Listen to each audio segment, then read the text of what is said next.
And good evening, listeners, and welcome to another episode of Current Events on Tap, a podcast brought to you by the Alex Kirsch Project, where, like the drinks, the current events are on the house. And I am your host, Alex Kirsch, Pragmatic Progressive, U.S. Army veteran, truck driver, gamer, and streamer. If this is your first time on the show, please do not forget to hit like, share, and comment, and subscribe down there at the very bottom. Hit the bell, and that way you can get notifications anytime I go live. We are currently streaming live on YouTube, Twitch, and X platform. The format of this show is simple. I bring one or more guests onto the show. We talk beer or beverage of choice and the current events of this week. Each person will discuss a beverage of choice for this hour, whether it's alcoholic or non-alcoholic, it really doesn't matter. Then each person is going to cover two current events of their choosing. They give the current event, they give their assessment, and then each person gets a chance to give their assessment, and then we're going to discuss it back and forth. Debate may be possible, but rest assured you are in a good faith zone, and you will get your chance to get your point across. The point of this space is for all of us to discuss the issues and what we think of it, keep an open mind to what the other person has to say. But please, remember to keep it within TOS. Now, without further ado, let's welcome our guest this evening, Paralakz. How you doing, Paralakz? I'm good, buddy. How are you? Thanks for having me. Oh, absolutely. I'm just doing great. It's a Saturday night. I am kicked back and relaxing, and I'm looking forward to another episode. Nice, man. How long you been doing this? I have been doing podcasting for a while, but this format I only started in January. So, Okay. what was it? I did current events on tap last year, but I did it by myself. But I find I am very boring to listen to. So I try to bring on other people to kind of give me their opinions. And I'm willing to bring anybody on as long as I feel like we can have a good faith conversation. That's why I try to bring other people in, because I feel like having more than one person discuss certain issues makes the show more interesting. Even if it's somebody I could disagree with politically or whatever, it makes the show more interesting to listen to. It's just like, I'm not going to just pick people from a certain political spectrum. So I have a great time doing this platform, and I enjoy doing this format because I like sharing my ideas, and I like hearing what other people have to say regardless of the issue. Even if we disagree, I feel it's healthy to have discussions about the issues. So Sure. I think it's a good idea. I think that in general, there's kind of like, at least in the discourse space, there's kind of like a few ways to build brand. When you're just kind of sitting with yourself, you're mostly appealing to, it's so funny, someone described this earlier, one of my mods did in Wix channel, in Wix Discord. When you're streaming by yourself, you're mostly appealing to people who already like you. Mm-hmm. Right? Like you're further ingratiating yourself to your already ingrained audience. When you're having conversations with other people, you have the ability to grow your brand, you have the ability to expand your audience, and you have the ability to bring in like different points of view that might let someone else see you that otherwise would. Certainly. So I think it's smart. Yeah, absolutely. Why don't you go ahead and tell us everybody about your channel and where they can find you, essentially. Yeah, you can find me on the artist formerly known as Twitter at Paralakz, also twitch.tv/Paralakz. I don't really do any other platforms. I probably should post on YouTube, but I'm stupid. Otherwise, yeah, man, I kind of hang out, I game, I do a little political stuff on the side, and yeah, easy to find. What games do you play? Primarily Rocket League. I play Rocket League at a decently high level. There are a couple of ranks above me, but just a couple, and they're for very, very good players. But I play kind of a smattering of other stuff. So I've played all the way through Elden Ring, all the Dark Souls games on stream. It's a little bit of variety. I'm a big Nintendo guy. I love anything that's got Mario anywhere near it. Grew up on that stuff. So yeah, it's variety, but kind of a Rocket League / used to be Valorant was my secondary game. Gotcha. Yeah, I'm a gamer myself. I love playing video games. I don't give a shit what anybody says. I think one of my favorite memes I ever saw about being a gamer is, it's not that I don't play video games because I don't have a life. It's just because I choose to have many. That's one of my favorite things to say about being a gamer. I love it. Because I like that. It's very similar to a famous quote about books is, you've bound yourself to this one life when I've had an opportunity to live out many through the medium of books. And it's just, yeah, it's a really, to me, this is kind of the most, like the logical technological progression of like storytelling in books and things like that. The ability to directly insert yourself and be a direct part of the story. Oh, 100%. Because here's the thing, like, it's no different. Like, when it comes to playing video games, it's no different from like being a fan of like a TV series, movie series. I mean, you'll find people that have like a cult-like following to shows like Game of Thrones, whatnot. You build a connection to the players, or you build a Yep. connection to the characters, honestly. Because my all-time favorite game series is Mass Effect, because I'm a science fiction junkie. Like, I love science fiction. That's like my shit right there.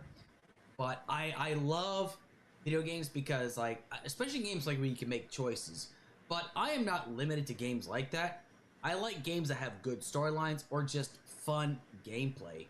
And like right now, I'm in the middle of like trying to finish up my most recent playthrough of Dragon Age Origins before I move on to Dragon Age 2, because I love the storyline. I love the characters, like stuff like that. I don't give a shit what anybody says. I go gaga for stuff like that because I love good storyline. And it's no different than like loving a book series or like loving a TV series or a movie. You get drawn in. You are bought in on the idea For of sure. the characters. I love it. Yeah, I'm persona non grata in that fan base because I'm a weird Dragon Age Inquisition enjoyer. I got in a little late into the series, but like, I don't know. I feel like every time I talk to someone who considers themselves a fan of that series, I deal with some backlash because I like Inquisition, and they're like, "That's the fucking worst one," and I'm like, "Don't care, still like it." I love Inquisition. I had so much fun playing that game. And you know, Dragon Age 2, I love it as much hate as it might get. I love Dragon Age 2, and I love Dragon Age Inquisition. I'm doing like a complete playthrough before Veilguard comes out, and I've listened to all the audiobooks, and they are good. Like, they are good books. I love them very much, and I'm not just saying this because I'm a Dragon Age, fan, but it's just because the writing is there. You're invested in the characters, just like all the Dragon Age characters. You're invested into all of them. Like in Inquisition, I can't decide which squad mate is my favorite one. I can't decide whether my favorite one is either Cassandra or Varric or Dorian. Dorian cracks me the hell up. I mean, it's like I always bring up the fact that like he reminds me so much of Freddie Mercury because of the ambiance that he displays. Honestly, like I don't care what everybody says. I love the characters. That's why I love the series. No, I think that I really like what you're saying about the audiobooks because I found that there are a few franchises that I feel are really enhanced by kind of the supplemental material. I love the books, pretty much any book set in the Blizzard universes. So the Diablo books are just so good. They're Really? so good. Yeah, Wow. they're so good. It's the Sin War trilogy. Yeah, the Sin War trilogy is amazing. It's been probably about 15, 20 years since I read it. But yeah, the Sin War trilogy is really, really good. And it gives you kind of like all of the supplementary information around mostly the events of like Diablo 2 specifically, but really the whole series. Gotcha. Awesome. It's good shit. So I remember I played Diablo 2 pretty frequently. Diablo 3 was fun. I played the monk, but the monk is like stupid OP. Like the fucking bell from heaven is just like I always laughed every time I came down because like ding dong motherfuckers. Diablo 3 reached that point where like everybody was broken, and which is good because like that's the idea, right? Like it's a power fantasy game, and you're supposed to like be playing off the fantasy of like, oh, I can defeat 100 enemies at once. But when it launched, it very much wasn't in that state, and you had a kind of a circumstance where, in order to get the best build, the best DPS output, you had to be wearing quite a few yellows, which felt really weird. For a Diablo game and in general for an ARPG. And so it felt like the way they corrected that was instead of like tweaking the yellows, they were just like, let's fucking put the legendaries through the roof to the degree that they completely alter the gameplay. And every character became stupid OP. Yep. I don't know. So, I was always more partial to the monk. So, but anyway, like I could talk about stuff like this for hours, but like I think we got for sure, man. So first things first. Let's talk about our beverages this evening. What do you drink tonight, man? So honestly, I came home from work. I hopped in the shower real quick, got ready. I haven't actually grabbed my drink yet. I haven't decided whether I'm going to grab a glass of wine and drink with you guys, or if I'm just going to grab a Diet Pepsi. But something like that. Hey, whatever you feel like. I'm a drinking, red. man. Like I'm a red wine guy. I like sweet reds. Really?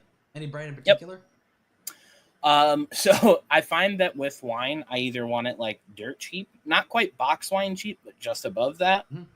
or very good. And really nowhere in between. I feel like everywhere in between, they're all trying to be fucking vineyard production level shit. And they're like, oh, let's make it nice and dry with these undertones. And I'm like, fuck that. Either give me alcohol, grape juice, or give me the good shit and nothing in between. So I've got alcohol, grape juice in the fridge. Nothing wrong with that. You know, anybody that says, like, you know, men don't drink wine, you're full of shit, okay? Like, wine... Fuck that. I'm all about, like, there are some wines, like, we recently hosted a family reunion on my wife's side of the family, and one of her aunts brought over, like, a wine tasting collection, and, like, you tried different kinds, and she brought over, like, some reds. But, like, one of her cousins, her girlfriend was with her, right? And she brought a wine that was dry, and it's, like, we're talking, like, dry to the point to, like, where you took a sip of it, like, you felt it dry your mouth up, but it was, the flavors were there. It was so good. And, like, there's nothing wrong with liking wine. Like, there are some wines that just are, like, shit, but there are some that's like, oh, God, this is really good. Even if it's, like, $15 a bottle, it's good wine. Yeah, I think I might, like, I'd probably pick on someone if they're like, oh, I love me some white Zinfandel. Just because there's just too much stereotype behind that. I'd probably laugh my ass off. But I probably never had a shot as it pertains to wine. When I was 19 years old, I went on a trip to Chicago. To truncate the story very much for the show. I was in college. I went to the school activities fair, and I saw a beautiful young lady from across the room, and I thought, what club is she in? I think I should go find out. And next thing I knew, I was the treasurer of the Hotel Restaurant Association, and I had nothing to do with hotels and restaurants. Nothing. And then next thing I knew, I was going to the Hotel Restaurant Association National Convention in Chicago, and I was kind of rubbing elbows with bigwigs and execs in the industry, and we ended up at a steakhouse in Chicago called the Chicago Chop House with a guy who was the vice president of the tax division for Yum Brands, the brands that KFC, Taco Bell, Pizza Hut, like all of those restaurants. And this guy ends up, there's a whole story behind it, but to make a long story short, like I said, this guy ends up buying us a $250 glass of wine. This is 2007 as well. So a $250 glass of wine for our table to share. And the small amount of that I got to drink, there was no way I wasn't going to be drinking wine from there on out. It was the most, it was like it was like the Greek ambrosia, like the fucking mythical, nectar of the gods shit. Yes. It was so good. It was so good. I totally get it. Like, there are some, like, beers, wines, some liquors, like, they just taste so good, but yet, like, they're a little pricey, so you gotta be few and far between kind of deal. Sure. I used to be like a hard liquor kind of guy, like a mixed drink kind of guy, but then, like, when I went to Germany, I became a beer snob. Like, I am a beer drinker. I love beer, and I like to try different kinds of beer. And like, for example, I can't drink Bud Light, Budweiser, Coors Light anymore because it's piss beer to me. I like trying to beers like that are like from microbreweries, which is the beer that I'm drinking tonight. It's you probably can't see it because of the light, but it's called Elder Piper. It's located in Petoskey, Michigan. My wife and I went up there for our 10-year anniversary recently. Congratulations. Thank you very much. I appreciate it. It's been open only for a few months, but what they have is, it's called Fairy Slipper. It's a vanilla milk stout, basically. Very dark, but like how some dark beers like have like this really harsh taste to it? This is very smooth. It tastes so good. A bitterness, like almost an aftertaste that's just, it's abrasive. Yeah, this is not. Yeah. It's so good. Like, I'm very particular about my dark beers. Like, Guinness is one of my all-time favorite dark beers because it's so smooth. But this one is really good because, like, it's hard to describe, like, all the flavors that are inside of it. But this one is really good. And like I said, this is a small brewery. They are just barely starting. They've only been up for like a few months. And I am a sucker for small-time breweries because they're putting more passion behind their product, essentially. And but like, I also went to the Petoskey Brewery. If people are familiar with it, like, some of their stuff is like Horny Monk, which is really good. But they also have, like, if you're a dog lover, they also have a rescue ale, and 10% of the proceeds actually goes towards rescue shelters they actually are associated with. So That's cool. I love stuff like that. I mean, I'm a sucker because I love dogs. I'm an animal lover in general. So, but yeah, Elder Piper has some really good breweries. Has some really good beers. Huge fan of it. I can't wait to go back up there when they're in full swing. So, yeah. Yeah, I live in PA. The last beer I had was actually a dark chocolate beer from a little brewery just outside of Hershey. Okay. We were down in Hershey at one of the restaurants down there, and then they had their branding deal or whatever using Hershey's chocolate for their beer, and fucking was good. Oh yeah, it was so good. Yeah, I think microbreweries or like small time breweries, like they really do their best to harness their product. I mean, mass produced beers, like one of my favorite mass produced beers, honestly, is Yingling. I may not agree with their politics, but it's just like I judge a beer if I can drink it at room temperature or if I can drink it cold. I call that a good beer. So. Yeah, I don't think I can drink anything beer wise room temperature at 36. I think those years are behind me. Yeah, I get it. I totally get it. So, anyway, we've really been talking a lot about alcohol. Should we jump? Fair enough, man. Yeah. Should we talk about current events? Absolutely. Let's get into it. All right. So, my first current event is Donald Trump has managed to piss off the veteran community, and I find that really interesting as to how he did it. It's because earlier this week he talked about how he presented the Presidential Medal of Freedom to a person that has contributed greatly to his campaign, okay? Now, for those not aware, okay, the Presidential Medal of Freedom is basically an award where a president determines, like, whether somebody has contributed greatly or has done great for society.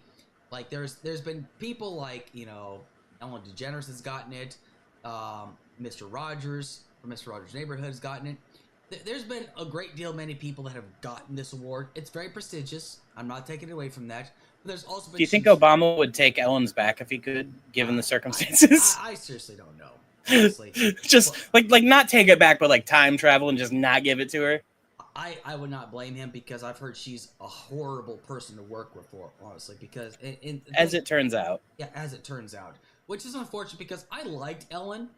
But the fact that I heard that she ran a very toxic work environment, and like when she did like the prank of like scaring people, there was one person in particular that did not like being scared, but Ellen capitalized on that by harassing this person on a day-to-day basis.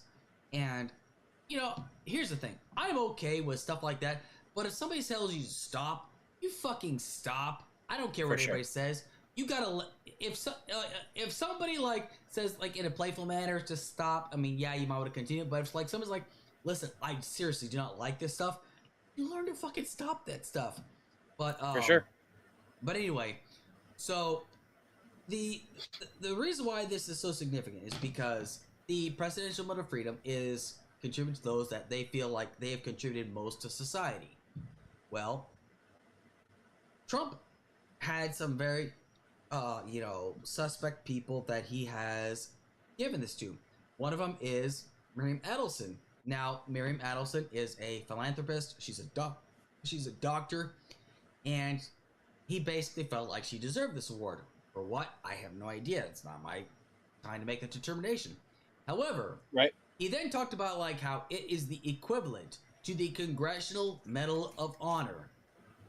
Which is not true, okay? The Congressional Medal of Honor is literally about somebody that puts their life on the line, okay? Somebody that could literally come close to death. And it takes a great deal of, approval of somebody to basically make it to where, yes, this person gets the Congressional Medal of Honor.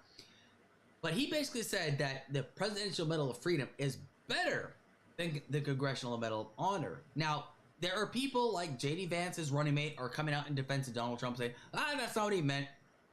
Which I always find hilarious. People are always coming out in defense of Trump when he says, that's not what he said. This is what he meant. I listened to the fucking guy, okay? He was very clear about what he said. He made this abundantly clear. And the fact that there wasn't a lot of room for like translation. There really isn't.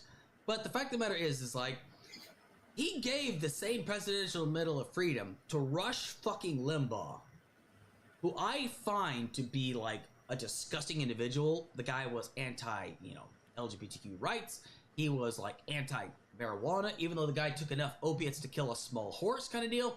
And I feel like the only reason why he got that Medal of Freedom was because he was on his deathbed. Now, I'm not going to like disparage the guy, but I think he's a piece of shit too much. But like, I think it was more like a pity Presidential Medal of Freedom. Even though I've heard that he already knew and he was supposed to act surprised during the State of the Union, essentially. But the fact of the matter is like, to equate this, because there are people that have actually literally laid down their lives and then they didn't even ask for this award. It's because they felt it was the right thing to do. And there are plenty of people out there, civilian-wise, that deserve the Presidential Medal of Freedom. Like, for example, Jon Stewart. I love Jon Stewart. I think he deserves it because of his work for the 9/11 First Responders Bill, the PACT Act, the fact that he was such a strong advocate for veterans as well. He definitely deserves it. But even he would agree that the Presidential Medal of Freedom is nowhere near as important as the Congressional Medal of Honor. So what are your thoughts about this, Paralakz? I think it's an embarrassing comparison. I think it's effectively par for the course for Trump. And I actually think that it's also the only thing I will say to kind of to his credit, not something I say much about the guy. This isn't a new comparison. He's not the first to do this.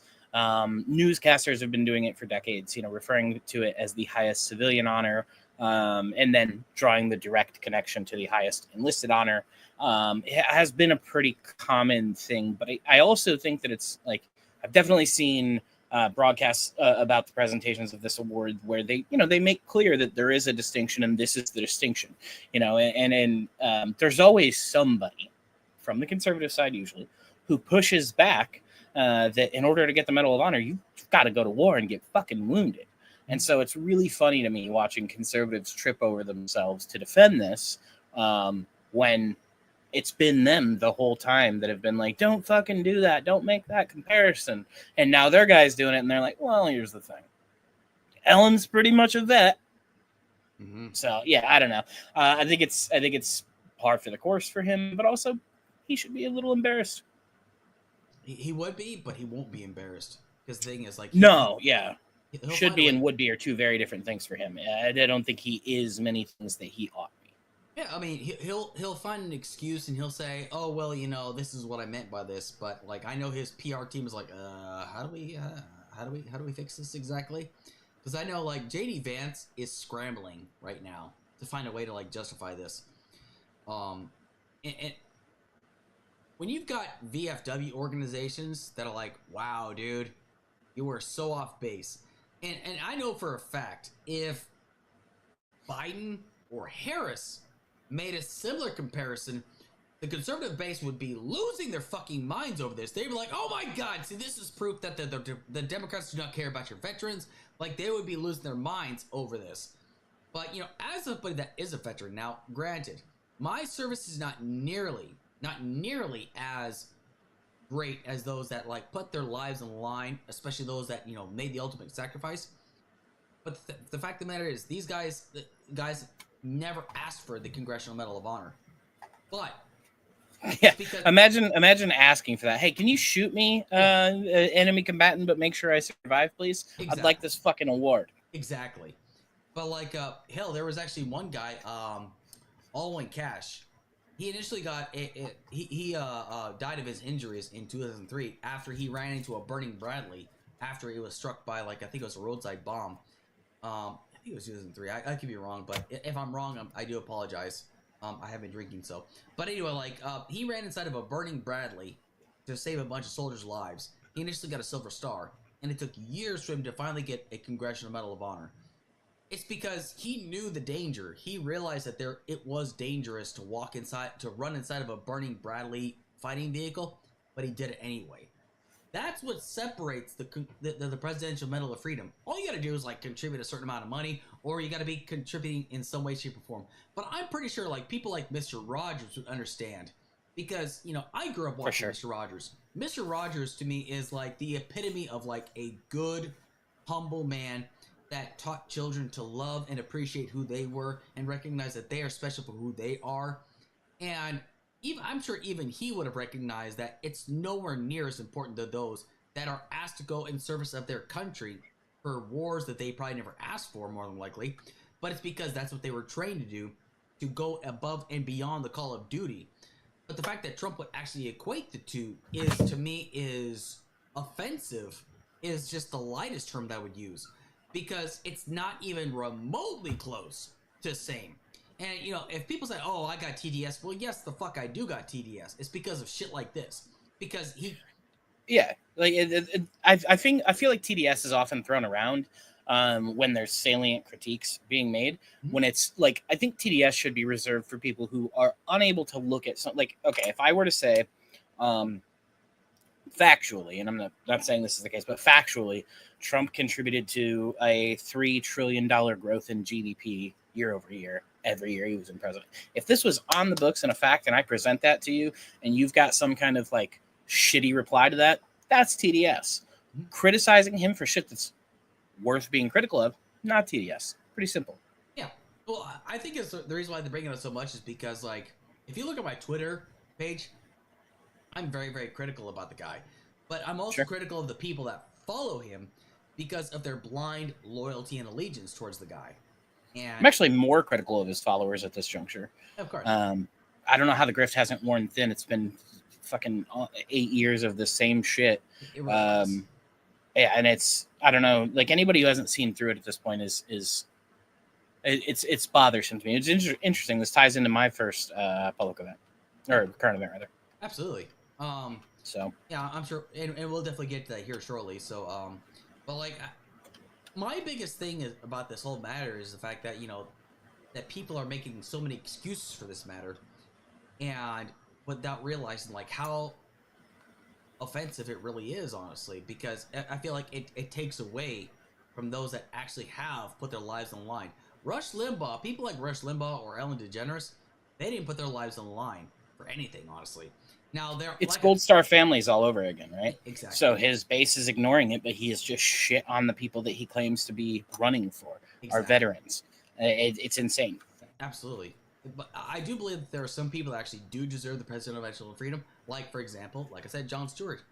Definitely 100% does. The fact that he hasn't gotten one for his work already is bothersome to me. But hopefully, but the thing is, like, Jon Stewart doesn't do it for the fame or the glory of it. He does it because it's the right thing to do.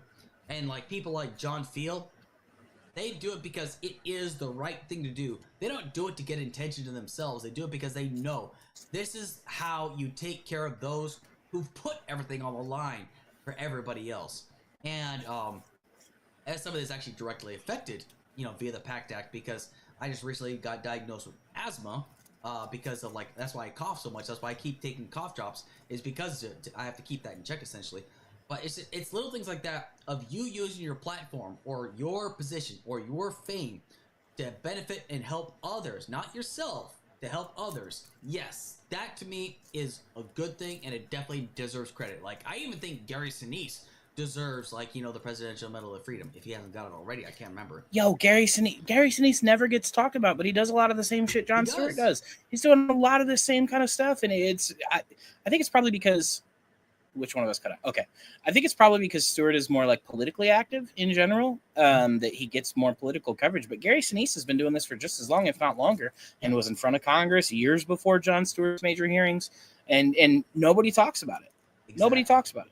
Yeah, I when I was stationed down at Fort Benning in which is now known as Fort Moore, he did a show down there, and I volunteered to be part of this security detail, which it's nothing really special, just making sure that nobody like sneaks into the back part of the room, you know, behind the stage. But I was actually like within like spitting distance of the guy, and somebody asked me to take a picture, and I was getting ready to take a picture, but then the manager takes the picture away from me. He's like, "I'll take the picture." I'm like, "Well, shit, okay, fine," but you know. He's very humble about it, and like when I talk to the guy that's like his manager, he says he never gets tired of doing stuff like this. He lives for doing stuff like this. Like this to him is more important than acting, because he cares so much about those that have put their service to this country, which I love. I love Gary Sinise for this. So yeah, if I'm not mistaken, his role on CSI New York was at one point impacted by his activism. Mm-hmm. I don't remember the exact story, but I remember years ago reading about how, you know, Gary Sinise was kind of, especially for the time, making waves because of the things he was doing, you know, 10, 15 years ago to advocate for these guys when no one else was. before their medical problems got so big that no one could ignore them, before the presidents were going out and talking about them. You had guys like Gary Sinise on the ground fighting for him. So yeah, I think it's cool that it's cool to see that once in a while, that there's people who can become famous and still use that for good. Absolutely. I love celebrities that actually use their fame for good reasons. Like, to me, I get it. Like, there's some celebrities out there, they're living in the limelight, they're just kind of doing things to benefit themselves. I get it. I'm not going to fault them for that. I can't guarantee I would be the same way. But when you got people that actually use their fame for good causes, I love that. I think it's great. For sure. It's like Blake Lively. I found it incredible because say less. I'm on board. What's that? Oh, Blake Lively. You need say no more. I'm on board. Blake Lively. I approve. Well, it's just there was at one point she actually used her platform to talk about combating child sex trafficking, sort of like Ashton Kutcher, And yeah, he gave up his career to fucking make that his real career. Exactly. That's crazy. Yeah, and Blake Lively, she's definitely on board with stuff like that, but yet she's not getting much attention. Dolph Lundgren, of all people, right? He is a strong advocate about combating human trafficking. He actually did a movie long before the movie The Sound of Freedom. Now, I'm not taking away from The Sound of Freedom, but he actually did a movie called Skin Trade that talks about human trafficking. But he's using his fame to basically talk about how it, because that's when I first learned about human trafficking, how big it actually was. And I know is Dolph based? Did I not know this? Is Dolph based? He's 100%. Cool. I mean, I hate the term honestly, but he definitely is. If you go look up on YouTube, Dolph Lundgren TED Talk, you'll love it. Okay. It's for sure. Really, it's really good. You gotta let me know how you feel about it. But anyway, might watch it tonight while I smoke a joint after we're done. Oh, there we go. Yeah, that's one thing I want to get into. But I'm a truck driver. I can't smoke weed right now, so. Fair enough. But I feel like when it comes down to it, though, this whole thing about with Trump and whatnot, it's just who he is. He doesn't think about it. He just goes off on a rant page. This person that even the only reason this, I don't know why he's like this, Miriam, for it. But even his speech, it just, he's like, oh, she's a big, beautiful woman. It's that's got nothing to fucking do with it. Yeah, a beautiful living people get this one, so it's better. Fucking what? Fucking what is the right word, honestly? That's right up there with oh, I like my prisoners not captured. I like people who weren't captured. Yeah, with John McCain. Yeah, my soldiers not captured. Yeah, that's fucking crazy. Insanity. I said prisoners, but you know what I meant. Yeah. I don't. And I don't know how his base can scramble to defend these things when they're supposed to be the people who most ardently support veterans and the military and things like that. It's very confusing to me. Oh, 100% is definitely confusing. So, but anyway, the cognitive dissonance is real. 100% agreed. So, I feel like I've covered that topic pretty well. Was sure, there anything you want to weigh on that topic, or do you want to move into your topic? No, I think you kind of nailed it at the end there. A good way to wrap it up is to just say, at the end of the day, as much as we are going to discuss it, it is worth discussing. It is also par for the course. It is very much who he is. It's in keeping with his past behaviors. And there's really no defense of it. So people will obfuscate and distract from it. 100% correct. What you got? So I would say, I'll be honest with you, I misunderstood the format. I didn't realize that I was supposed to bring two topics. So I did a little brainstorming as I sat here. This is an interesting thing that I brought up actually with my coworkers. My coworkers have wanted to talk politics more lately. Sure. They know I stream. They know I talk politics. Some of them watch. And I was talking today about how it seems to me that both based on behavior and based on public reaction, this is the first time I've ever seen what you might call a chink in the armor for Trump. It feels like both he and his base are very affected right now, when otherwise it felt like they were entirely unaffected by anything. Mm-hmm. So even just what you've brought up, the Gold Star Families thing, people thought that was a campaign ender. The John McCain remarks, people thought that was a campaign ender. It wasn't even a speed bump. There was nothing. Where this is actually getting traction. He's replying to questions about it. He's not doing well with it. He's melting down over being called weird. It's really interesting. So I guess my first current event would be, Do you think that we're seeing for the first time some kind of chinks in the armor? Do you think that we're seeing him be negatively affected by the positive momentum on the other side and some of the attacks that are being levied for the first time? Well, I wouldn't say so much that, but I would definitely say like the Vietnam, like the veteran issue, like as far as like Medal of Honor, is definitely a chink, but I don't think it's gonna affect it too much. However, there are people that are bothered by it. But the thing is like his base is so off the mark because so when Joe Biden was still the front runner, like when he was still running for re-election, what were the things that people were bringing up? The fact that he was old, right? Granted that Donald Trump is like 4 years younger than Joe Biden, so it's not like he's a spring chicken exactly. But the fact of the matter is, like, and I'll be honest, Biden's performance in that debate was atrocious. He did not do well. Abysmal. Yeah. But Trump didn't do any better, honestly. But it's because like when Trump was asked questions like child tax credit, he couldn't give a straight answer. He didn't even talk about child tax credit. He talked about other things. But because everybody was focused and zeroed in on Biden because of his age and the fact that he sounded like shit because he was sick and he was recovering from that sickness. And here's the thing. Do I love Joe Biden? I wouldn't say love him, but I do like a lot of his legislative policies. I thought they were great. His policies have been overwhelmingly popular when you got Republicans taking credit for them, even though they voted against those policies. Those are good policies. But the thing is, now that he's dropped out, they are losing their minds over this because when Kamala Harris became the frontrunner and the nominee, and when she picked Tim Walz, it's like, oh, fuck, man. This guy is a progressive genius because his legislative policies have been overwhelmingly popular for the state of Minnesota. Now, the thing is, like, what are they attacking Kamala Harris on? She laughs a lot. They're saying that she's not actually a woman. They're talking about the fact that, Trump said, I was in a helicopter with Willie Brown. Willie Brown says, I was never in a helicopter with Donald Trump. The more inconsistent that he looks, and the fact that people are now more, like, I've never seen such optimism and such widespread crowds for Kamala Harris. Now, in 2020, there wasn't big crowds for Joe Biden because he was being smart about it because of the pandemic. Trump didn't give a flying fuck about crowd sizes because he just wanted the fame, he wanted the love, the loyalty, whatnot. Biden was being smart about it. That's how he was able to win it at the voting booth. Now, Kamala Harris, because she's got the legislative experience, she's more versed, she's much more intelligent, she's able to answer questions more directly. And picking Tim Walz was like the best decision for her. They don't have anything to really attack them on. Now, I know they're going there's nothing on Walz. Well, he's squeaky clean. Well, they're going after his military record, which I've addressed multiple times over, and you and I could talk about it later, though. He made one comment that you can nitpick if you want, and I think that's fair. But like overall, his military record in and of itself stands on its own. It does, and love the fact that he was a high school football coach, a baseball coach, a high school teacher, and whatnot. And the fact that as governor, he legalized marijuana. He also brought free school lunches and breakfasts.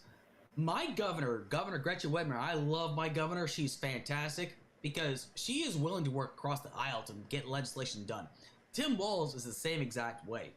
Let alone the fact that they got the endorsement from Jesse Ventura, a staunch independent. I love Jesse Ventura. I was independent for years until I voted Joe Biden in 2020. He's endorsed Kamala Harris and Tim Walz because he's talked about how Tim Walz called him when he got elected to governor. He says, no other governor has ever called me saying, what should I do to benefit the people of Minnesota? And just told him, this is what you got to do. And he did it. These are very good policies. Trump is falling apart because he's got nothing to, he's attacking her. The fact that she's not really black, according to him. I mean, whatever the fuck that means. Well, no, yeah, she just became black out of, apparently. I don't know how you do that, but good for her. Yeah, exactly. I mean, her father was Jamaican. Her mother is Indian. I mean, trust me, I understand. Yeah, I know. It's not me having trouble grasping that. And I think it's so funny because I very clearly remember when Biden won the election. The celebrations around her were quite literally like first Black and Indian female vice president, very clearly. And it's also very funny to me because the right likes to talk about how the left plays id poll all the time, but they're quite literally like, yes, at times we do. And this is one of those times. So history already demonstrates we've been calling her Black the whole time because of it, like our ideological politics. So like, or identity politics rather. So please be my guest and like back down on the we don't play id poll claim and tell us we didn't say it 4 years ago. It's fucking weird. It is. But like, it's like I said, in 2019, 2020, yes, I get it. People say like, oh, she wasn't very popular. Yes, this is true. She wasn't very popular. But at the same time, though, she's different now as she was back then. Because before, sure. she didn't have that legislative and executive, experience as she has as vice president. And she and Joe Biden have had a good working relationship. Now, and if people want to bring up the border, okay, yeah, you could say that she hasn't been great, but the border policy is working, obviously, because, they've still been doing arrests and encounters and whatnot, but it seems to be declining, essentially. But if people want to talk about the border, let's talk about the fact that, there was a bipartisan border bill that came across, and Trump said, no, don't. We don't want to give him this victory. We don't want to give him this victory, and they voted against it, essentially. And I know there's people out there that are going to say, oh, well, I read the bill. It was a bullshit bill. The Border Patrol Union said, this is a good bill. It's a step in the right direction. It's more conservative than what Donald Trump actually had, but just not nearly as tyrannical as, like, separating families and whatnot. But the fact of the matter is just like, when people want to talk about, like, how bad Kamala Harris is, I think there's a reason why they're targeting her. It's because she's a woman, the first woman vice president. When they can't name one thing that Mike Pence probably did, I mean, let's put it this way. Right. The only thing we'll do is complain that he didn't let Trump coup the government on January 6th. Exactly. And I give Mike Pence credit for that. Yeah, I love that about him. They hate it, but I love it. I think the guy, I completely disagree with him on his policies, on his views. The fact that, he's very anti-LGBTQ+. But the thing is like, he consulted Dan Quayle, who was way hella conservative when he was vice president. Dan Quayle told him, listen, your job on January 6th is strictly administrative. All you're doing is just verifying the count of the votes. That is it. But Trump, in his fucking wild-ass mind, because he was told by other fucking people that says, oh, no, he can send it back. He can't. There is no policy out there that says that, yes, he can send this, but it's not. It doesn't exist. But Mike Pence stood his ground and says, no. It's blatantly obvious. Biden and Harris won. Because in 2000, if Al Gore disagreed with this, it's like, nope, I'm going to disagree with this because I'm the vice president. I'm going to do what the fuck I want to do. But Mike Pence stood his ground and says, nope, I'm not going to go along with this. And the fact that actually he's now saying, I'm not going to endorse Trump. I'm not going to vote for Trump. I got to give credit where credit is due, honestly. Because, and there's a lot of conservative people out there. Mitt Romney, right? I voted Romney in 2012. I have no problem saying that because, like, at the time I felt like he probably could have been a better choice. I was still independent at the time, but I just felt like he could be a better choice.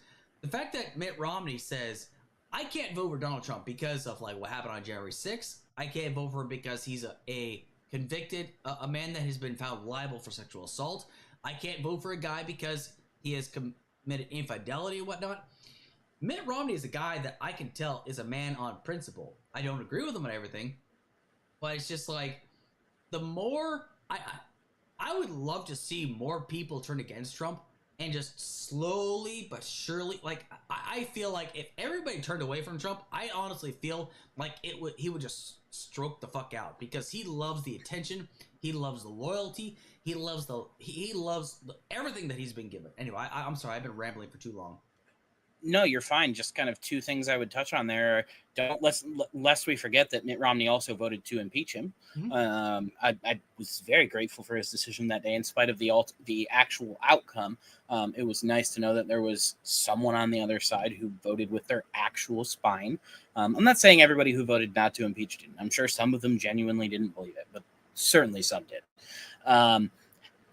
More importantly, I think that to kind of wrap back into the original topic, which is, do we think that this is kind of the first time we're seeing kind of a faltering Trump, if you will? I think for me, it was really clear that he's faltering. There were definitely some reactive things, some things that I felt like were indications. It became fucking obvious to me when he returned to Twitter. Mm-hmm. As soon as he returned to Twitter, he announced he was returning to Twitter. I was like, oh shit, this dude's cooked. This dude's cooked. He can no longer do his little pet project. He knows he has to come over to Twitter. He knows he has to capitalize on like Elon publicizing and doing the stupid talk. Like he has nothing to fall back to anymore. He's got to do it because it's going that poorly for him. So that to me was kind of the first or the nail in the coffin for me on whether or not I felt like I was seeing a wounded Trump, if you will, for the first time. And it just feels like it's apparent that that's what we're witnessing. And God, I love it. Yeah, absolutely. I love it. I listened to like bits and pieces of that Twitter space. What a disaster, honestly. Like people are like, so oh bad. God, why can't Kamala have these? The guy's talking about firing unions, okay? Do people don't understand how essential unions are? Like, okay, granted, where I work at, we don't have unions, but at the same time, I'm well taken care of. Not everybody has that opportunity, honestly. But the thing is, unions are the ones that made sure that people had a 40-hour work week, that they weren't being worked to death, to make sure that they had health care, to make sure they had some kind of coverage. Unions are essential to this country. And anybody says differently, you need to take you need to reread history, okay? It's that simple because unions are there for a reason, okay? Now, granted, not every place has a union. Do I think they should have a union? Honestly, why not? Once again, Jesse Ventura, he wanted to unionize the WWF, but guess who ratted him out? Hulk Hogan. Why? Because Hulk Hogan was the most well-paid WWF wrestler at that point. And he told Vince McMahon, hey, Jesse Ventura wants to unionize wrestlers. Now, why is this such a big deal? Because wrestlers are independent contractors, which means they don't have health care, they don't get paid that well. They're basically expected to work 360 out of 365 days out of the year. They are expected to wrestle even if they're hurt, broke, sick, what have you. Because if they don't, they basically lose their chance at making a great deal of money, but then they have to worry about medical bills. That's why he wanted to unionize them, to make sure they got rights. Unions, make sure you have those rights. Okay, I'm sorry. No, you're fine. I'm a huge MMA fan. There's a middleweight title fight tonight I'll be watching. But it's the same situation. They're 1099 contractors. They're independently contracted by the UFC. They don't get health care. They basically have no rights to negotiate their wages or anything like that. You either take the contract or you leave it. And there have been several movements that are pretty much always ongoing to try to get the fighters unionized. But the overlap here is that the Ali Act, which has been put in boxing, is most likely going to get applied to MMA. They're trying to figure out like the things that don't quite fit to make them fit. And then the conversation is, will they carry it over to WWE? That is kind of the fallout, especially given that WME has now got ownership of both companies. As they have both the UFC and the WWE under their umbrella now, it very much seems like decisions like that would affect one will probably have downstream effects on the other either way now, because they'll just see the writing on the wall. If it comes for one, it's coming for the other if the business structure is the same. So I'm excited to see. There are a lot of things about that merger that I don't love, but this is one of the potential positives, is if the Ali Act gets brought over to MMA, it will most likely be applied to wrestling as well. And I would love to see that because a lot of them, there are far too many wrestlers that die at a fairly young age. Now, like 60 would not be considered a young age, but it actually kind of is. And it's because of like... Especially for someone athletically active, right? Exactly. Like someone who's like consistently working out, taking care of themselves. Dying at 60 is very young. Exactly. So, but like, but yeah, I kind of go back into it. Is like that Twitter space. I actually did like a thing where I talked about like the difference, because like Elon Musk and another billionaire I'm a huge fan of is Mark Cuban. They kind of had a little bit of a spat, and I basically yes, because like, I tweeted about this. Huh? I tweeted about this. Oh, you did? I basically tweeted that I feel like Elon is just angry that Mark actually made his own money, and Elon had to be given money for a fucking startup.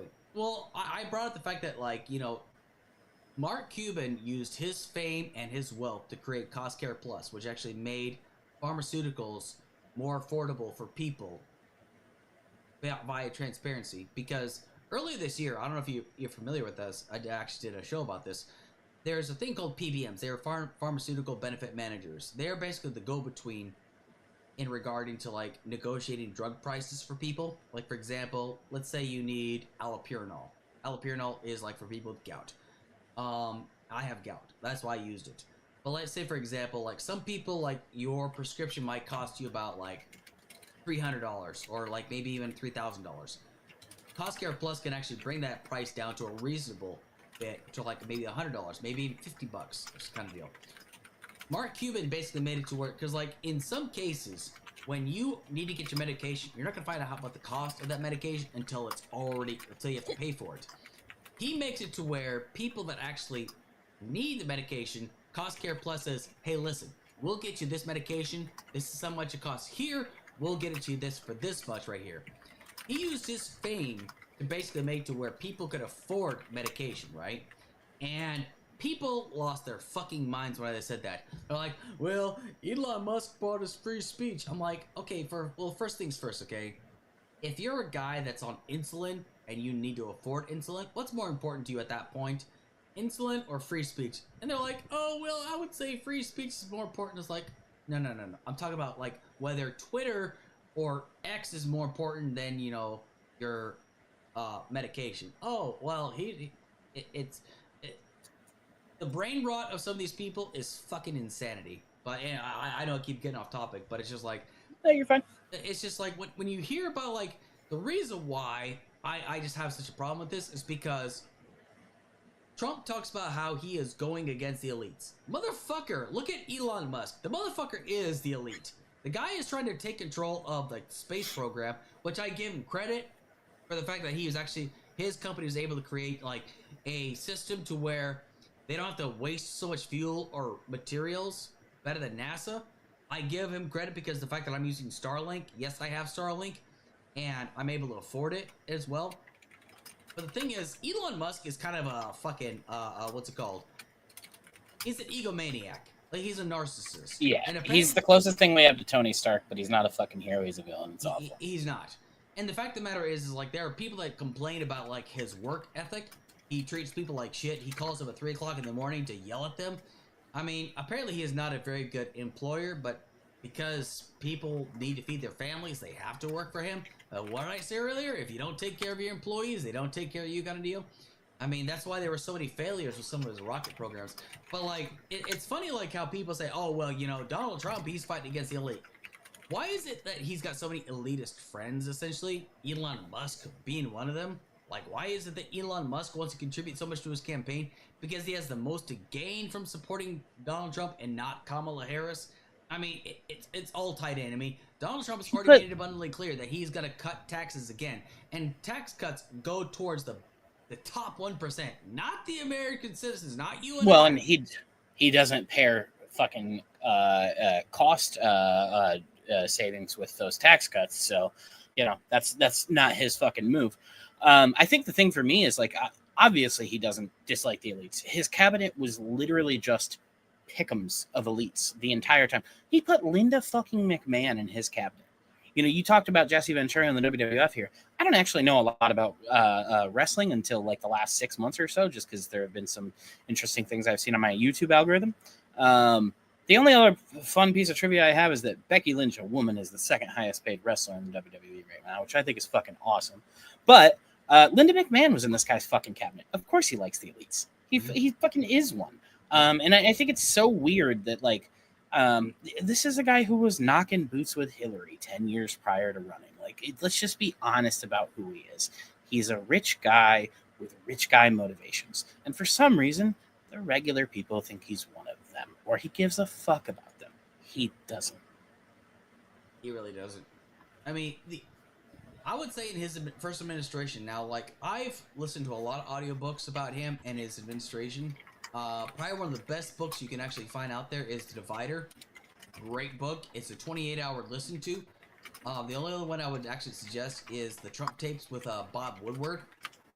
Because Bob Woodward is a guy that has evaluated and interviewed and talked about presidents since Nixon, crying out loud. And even he says Donald Trump has no place back in the White House. I would actually refer to Bob Woodward, honestly, when it comes to stuff like that. But, like, when it comes down to, like, people that actually, I feel like, I'd say he had maybe one or two people in his administration that actually knew what they were doing. Mattis, his Secretary of Defense, was probably one of the best Secretary of Defenses we ever had. Because, Yep. And, what was it? A little bit of quick story time. When I was in Fort Benning, there was a unit that was first developed there called the SFAB, called the Security Forces Assistance Brigade. They're basically military advisors. The first SFAB brigade was formed in Fort Benning, Georgia, and I was supposed to be in that first SFAB, but because I have fucked up back, I have 3 bullet discs in my lower back, I couldn't deploy with them. So I ended up being worked as an instructor at the Military Advisor Training Academy, which trains the SFAB, right? Well, long story short, when the first SFAB was getting ready to go on their first deployment, Secretary of Defense Mattis came down to Fort Benning to talk to everybody, and it was one of my top 3 favorite experiences of listening to somebody talk, because he was very nonpartisan. He says, regardless of what you hear on TV, there's people that are Democrat and Republican that have your back, which I loved hearing. Very nonpartisan about it. And what I liked about hey Dash, that's my baby girl Dash. She's my studio cat. She sprung out. I thought someone threw something at you. Yep. That fucked me up for a second. No, she lives in my studio, so this like Okay. I tried to get her to go outside, but she doesn't like to. So, but Okay. But anyway, like, but no, Mattis, I love listening to him talk because like when Trump won the nomination, and he was picking his cabinet, when I watched his nomination hearing, his confirmation hearing, my wife and I, we are anti-Trump as far as you can get. He was the only person we actually like, you know what? I love this guy. Because he didn't like, he was answering questions very honestly. And like when he was asked about questions like whether he approves of people that are LGBTQ plus or serve, like, it's none of my business who they decide to sleep with. All I care about is that they are part of the most effective fighting force that would actually make the enemy wish they hadn't messed with us. And I love that. I 100% love that. But it's like, he is one of the very few people I feel like did a great job. And when he signed that resignation letter against Trump, I was like, it's like, that is the best, most polite fuck you could possibly give somebody. So, but like, yeah. I just feel like with Trump, I would like to say that it's still, the wheels are starting to come off, but there are still way too many people that just love the guy for reasons I cannot fathom. And we do not want to take the foot off the gas here. It's just interesting to see him kind of flailing and to feel like he's weakened for once. To feel like even he feels weakened for once. I really like seeing it. Oh, absolutely. 100%. So. All right, what you got next, man? Oh, okay. My next bit is, so earlier today I was speaking to a guy that's a, let's just say he's like big when it comes to Michigan politics. He's like one of the guys that like helps work with the Michigan Rural Caucus, right? And he was asking me why I felt like people are diverting attention away from the conflict between Ukraine and Russia, right? Because it seems as though the only time you hear about Russia and Ukraine is like, hey, another appropriations or more funding is being sent in this direction. Now, for people not aware, Ukraine has recently invaded into Russia, and they've actually taken and actually like capitalized on certain cities in Russia. I think Kursk is one of them. However, when it comes down to talking about this, right, is that, you know, Trump says that he can solve the situation in 24 hours. How, he hasn't said why or how he's going to do it, so obviously he's full of shit. But the fact of the matter is like, the reason why I'm bringing this up is because he asked me a very interesting question. Why is it that we don't seem to care about what's going on between Ukraine and Russia so much? The only answer I can give him is because we've got other issues that we're focusing on right now that are a little bit more polarizing, that have more attention. And I said the one situation that comes to mind is between Israel and Palestine. The reason why is because we contribute a lot of money to Israel, okay? We're also sending some money to Palestine for like aid. However, we send money to Israel because they are one of our longest standing allies. And I have no problem admitting this. Israel has done some fucked up shit to the people of Palestine. But yet people seem to ignore that because they're Muslim. They are, brown people. They don't give a shit about them. And that might seem politically incorrect, but I'm just calling it for what it is. We seem to not really give a shit what happens to the people of Palestine. And like when you see like signs that are like people that are on the left that say like, things like queers for Palestine, it's like, oh, well, why don't you go to Palestine? What would happen to you there? You're missing the point. The fact of the matter is like we see injustice of what's going on over there. There are stories, there's even documentaries going out there of Israeli soldiers committing horrific war crimes going on over there.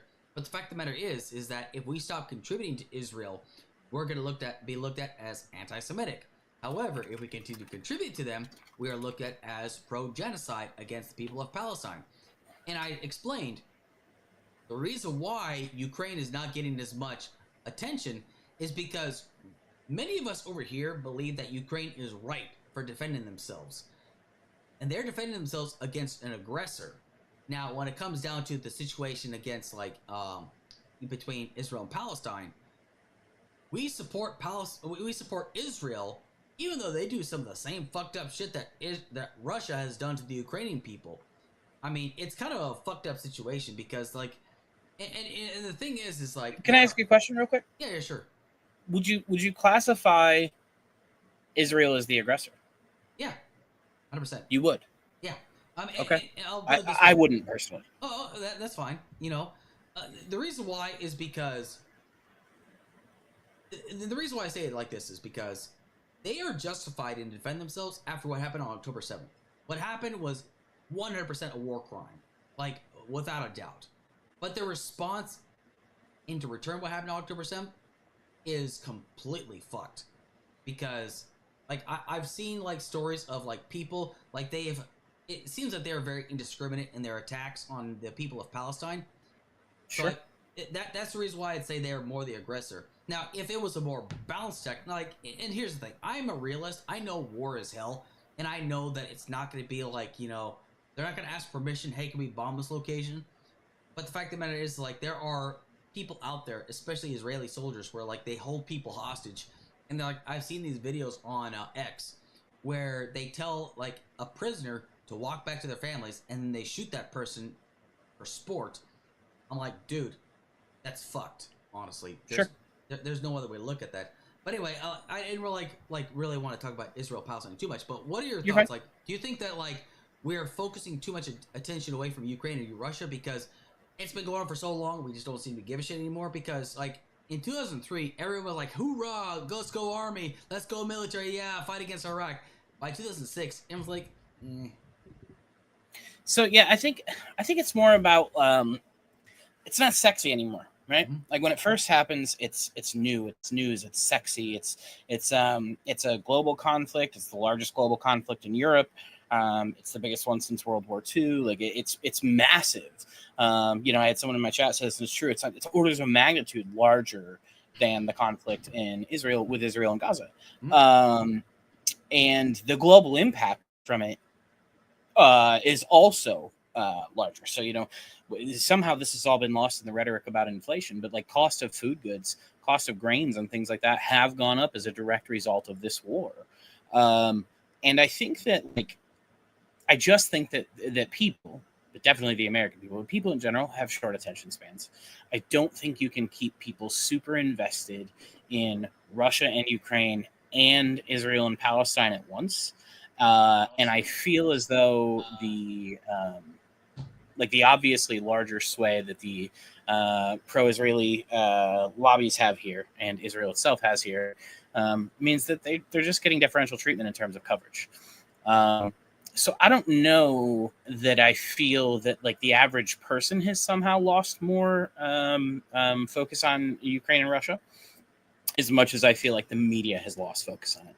The media has clearly chosen to focus on Israel and Palestine, which, whatever, it's the newer conflict. Israel is, one of our largest allies. It is important, but that should not be lost to things so for example, Ukraine is quite literally invading Russian territory right now. while I'm totally fine with that as retributive action, as long as Russia is currently taking over some Ukrainian territory, I think that's turnabout is fair play to a degree. There are probably people who would object if that were as like prominently in the headlines as some of the things we see with Israel and Palestine. And similarly, I think you have kind of an inverse effect with Israel and Palestine, is that there's so many headlines, there's so much going around that people have trouble keeping their head on straight about what's actually happening. So, you know, what war crimes are actually taking place versus what ones are being fabricated and put out on X and just kind of circulated, right? So there are definitely videos of guys like doing horrendous things, committing sexual assault on prisoners of war. These are war crimes and they should be condemned. However, at the same time, the ICJ is kind of downgrading their rhetoric on how they feel Israel has behaved, and they're no longer using words like war crime and genocide. And it seems like they're probably going to retract any charges of those two things. So I don't know. It feels like it's sensationalism is really just what it feels like to me. We're focused on the sensational stuff. We're focused on what's sexy, what's exciting, what's new. And so Israel Palestine is just it's newer and it's more sensational, and people have short attention spans. But I don't know that I think that people who are invested are less invested in Ukraine and Russia, right? It's just, you know, when you're dealing with Gen Pop, like, what are you going to market them? You're going to market them what they want to watch. You're going to market them what they're going to tune into. It's that simple. No, I 100% agree, because, like, especially in this society, like in the United States, if people are going to choose, like, about, like, talking about, like, the economy or the stock market, right? Okay, let's say, for example, you got a person, or, like, you got, like, a room full of, like, 100 people, and in one side you've got a topic about the economy, and the other side you got Jerry Springer. What do you think people are going to want to watch more? They're going to want to watch fucking Jerry Springer, okay? Why? Because Jerry Springer is a little bit more exciting. Because people tend to not give a shit about the economy until it affects their wallets, essentially. And that's why, like, I bring this up. And, you know, the reason why I look at, like, Israel and Palestine differently than Ukraine and Russia is because religion plays a lot into it. Let alone the fact that, you know, it's a conflict that's been going on since 1948. So people are obviously going to be a little bit more attuned to it, especially like when they feel like Israel is the aggressor since then. And because, like, let's say, for example, Israel has a standing army, they have an air force. Palestine does not. That's why they would say, like, they're looking. But when it comes down to Ukraine and Russia, though, the reason why it's different is because a lot of us support Ukrainian people. They're fighting back against Russia. Russia, we don't like them because Vladimir Putin is a piece of shit. I mean, I'm just going to call him for what he is. For sure. He is a piece of shit. And we still don't know what his end game was. My personal opinion is, like, what his end game was to invading Ukraine was basically to retake territory. He wants to retake territory that he felt was lost during the USSR. And I feel like if we would just roll over and let him take Ukraine, he wouldn't have stopped there. He would have tried to take as many other countries as possible to regain the former glory of the USSR. But I think it's just because we don't really... The reason why we've kind of, like, focused attention away from this is because the war between Ukraine and Russia is not nearly as sexy as you put it between, as much as, like, Israel and Palestine. That's a hot button issue. Like, that one is just, like, because religion is involved, essentially. Because I'll put it to you like this, and I've had this conversation many, many times with people. With Joe Biden, he's in between a really tough spot right now. Because, once again, if Joe Biden today was to continue to support Israel, he's looked at as somebody that supports genocide. However, if he decided to cut off all aid to Israel right now, he's going to be looked at as anti-Semitic, honestly. Like, there's no world where you can come out of this, either of these conflicts, to be sure, satisfying everyone. But I do think that, like, it's a really simple calculus on Israel Palestine. It is not a very straightforward and simple as it pertains to Ukraine and Russia, right? So it's very interesting. We're kind of seeing a change in the dichotomy for, you know, the war hawk party versus the non-Warhawk Party, they've kind of switched sides on these conflicts where Yeah. it seems to be more of the center left supporting both of these, our efforts in both of these conflicts. Although the center right is pretty on board with supporting Israel, to be clear. It seems to be just kind of the far sides on both of that one that are like, you guys are fucking genociding. But as it pertains to Ukraine, Russia, it's a very interesting change in that it seems to be mostly the stereotypical Democrats or liberals that seem to be supporting the Ukrainian cause, and you've got a larger population of conservatives, like, basically saying we shouldn't be over there. This isn't our war, and it's fucking my line, man. Like, what are you talking about? Like, that's what we say. Like, we should be over there this time. This makes sense. This has a direct global impact on checks notes all of us. Absolutely. So it's plus, like, for not for nothing, since World War II, there has been an expectation that, like, we allow countries with sovereign rights and borders to exist, just in general. In fact, we've only moved further and further in that direction with things like the breakup of the Soviet bloc, the return of different countries to their natural owners from their imperial owners, and things like that since World War II. So it feels very counterintuitive to the efforts of modernity to sit back quietly while, and play the appeasement game while a now clearly paper tiger Russia is taking land in Ukraine that they're not entitled to. Exactly. And I honestly do feel like regarding our role in this, I feel like we've gone about this the correct way, not getting directly involved, but indirectly involved, like by like sending arms and artillery, ammunitions and whatnot, supporting Ukraine this way. I feel like this was definitely the smart move, 100%, because people are swearing up and down that we are close to World War III. I don't think we're anywhere close to that. I could be wrong.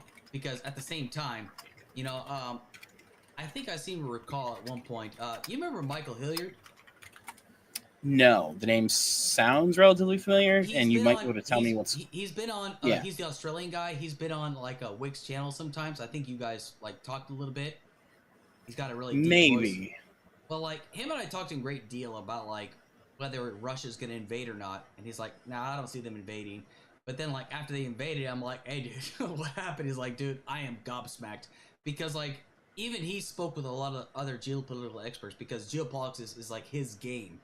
Like, nobody had any idea, like, what their plan was. Like, what was the end game for this, essentially.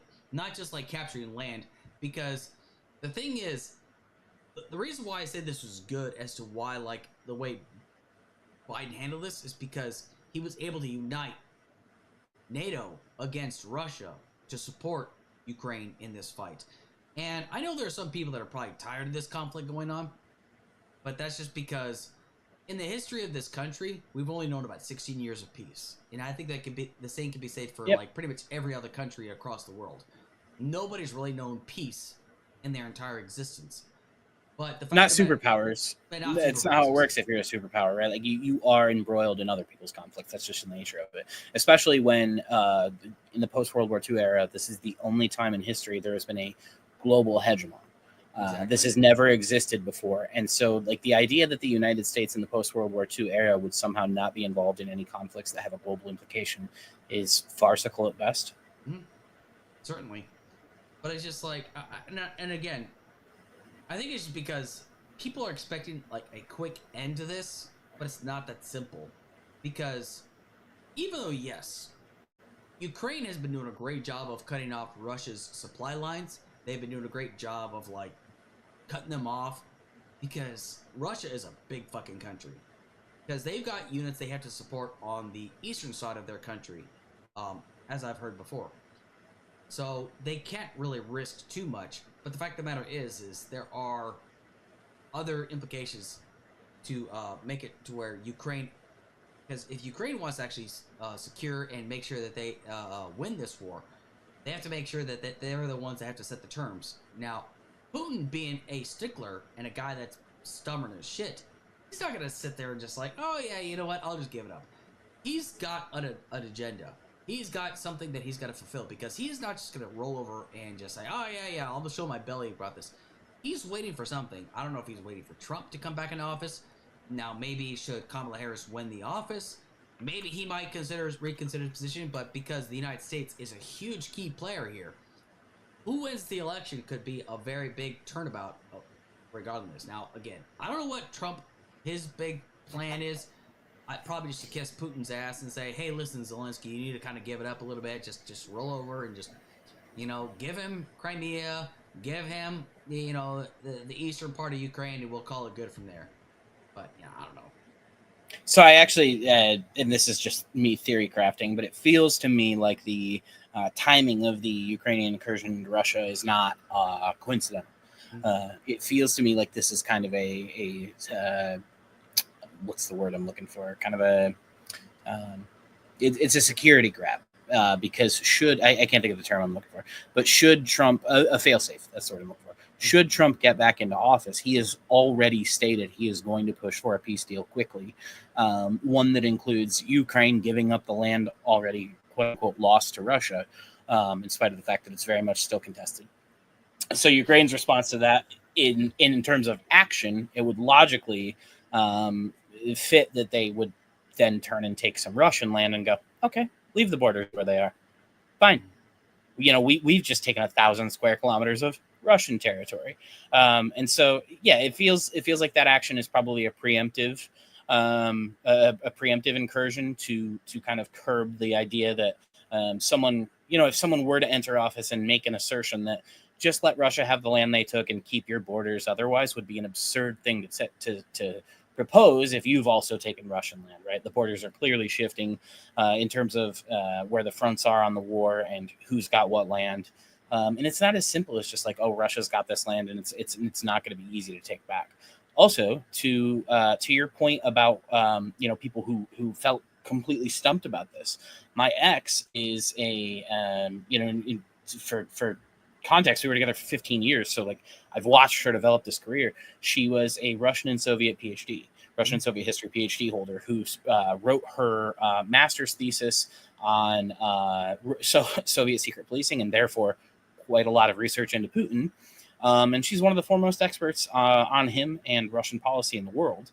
And, when this all broke out in the weeks leading up to it, it was very clear that she was confused. The biggest names in this field, Anne Applebaum, did not believe that Putin would invade. People just didn't think that this was what he was going to do. And it seems what people got wrong is that the experts seem to believe that Putin was okay with Putin having power. And it seems that in his waning years, what Putin actually wants is to restore Russia to its former glory. And this is a major step in doing that. And taking the land that the pipeline is on would secure massive amounts of power for Russia because they no longer have to pipe fuel through Ukraine. It's just Russian territory at that point, right? So it does seem like in terms of motivations, aside from the stated motivations, there are some ones we can glean just based on what we know now. And it very much seems like there's an attempt to return to glory here. I'm inclined to agree, honestly. I mean, that's the only thing I can think of at this point. Because why else would he invade if he has, no end game? What is the end game? But I think, at this point, Putin has...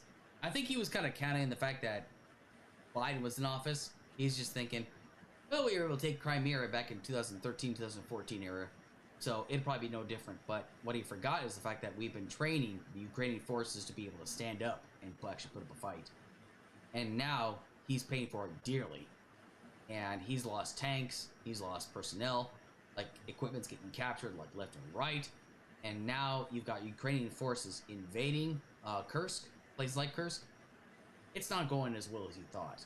So no, the idea that he was going to take Kyiv in a week is kind of laughable at this point. And I will say, not that I think war is good, but war in the social media age is definitely more interesting. The fact that I've quite literally seen videos of Ukrainian babushkas, old grandmas taking a pitchfork to a Russian soldier who's like, I don't want to shoot you, old lady. And she's like, I do want to stab you. And it's fucking crazy in a video game. It's insane, but like that says a lot about Russian morale. That says a lot about the troops and the fact that they don't want to be there. No.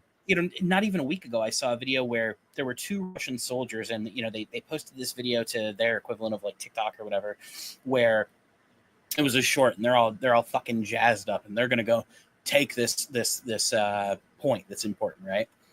The next video, dude 2 is dead. Dude 1 is recording. He's like, "Fuck, why did we do this with 2 people? I'm so fucked." Yeah, and it's like that's just the reality of it. Is they're anytime they go into one of these operations now, they're outnumbered, they're outgunned, they're outmanned.